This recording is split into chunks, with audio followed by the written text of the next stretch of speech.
Well, it's absolutely remarkable, Richard. And as you said, those initial estimates, which suggested that 4 in 10 people who were illegally crossing the channel into the UK originate from Albania, there are now sources which are suggesting that it is indeed over half, a majority of them originating from Albania.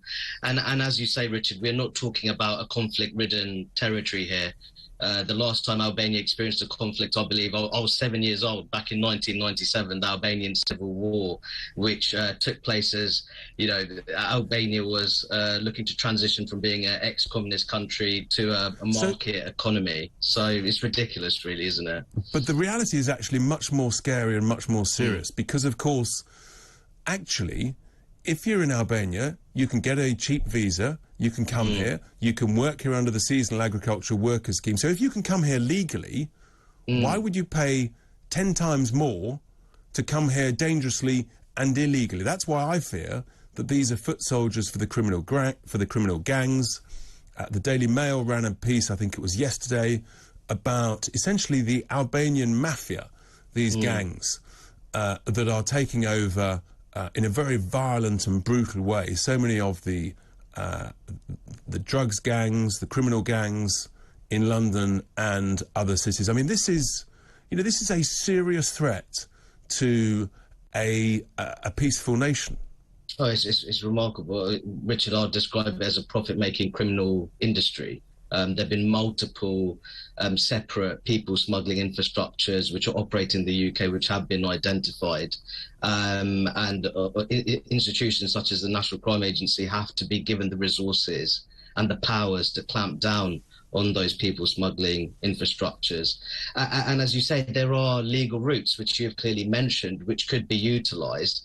But ultimately, many of the illegal economic migrants that are coming here, they're going to be entering the black market, criminal enterprises. And you have described them as foot soldiers for these people smuggling infrastructures and criminal gangs which are operating in the UK.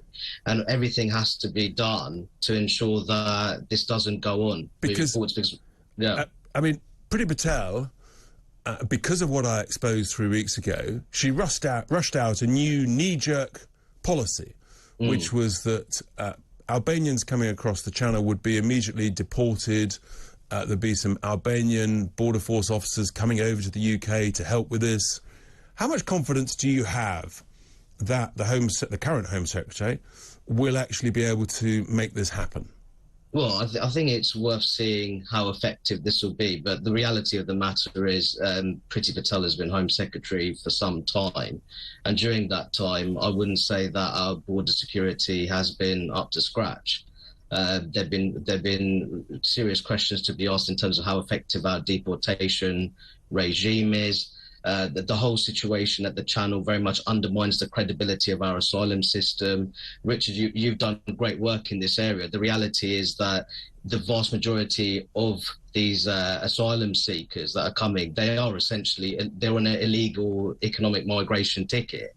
And what they're doing is actually what's happening because of this stream of people coming into the country illegally. Many of those people in the world, groups which are genuinely at risk of persecution and violence, especially young women and girls subjected to sexual violence and persecution in their homelands, they're almost being left by the wayside because our asylum system is overburdened the way it is with illegal economic migrants. And the seriousness of the security issue is that these drug gangs, these criminal gangs, they are making huge profits, and of course they have to launder that money through the system. And so we know that Albanian gangs owned and ran hundreds and hundreds of car washes, but so great is the money they're making that they have to launder. That's not enough now, which is why there's been a complete sort of explosion of new Turkish barbers opening up and down the country. I mean, I talked about it a couple of weeks ago. I'm sure listeners and viewers will tweet in if they've seen on a quiet high street, again, new Turkish barbers appearing. This is another way of laundering money, and it seems that the establishments have got no idea about this.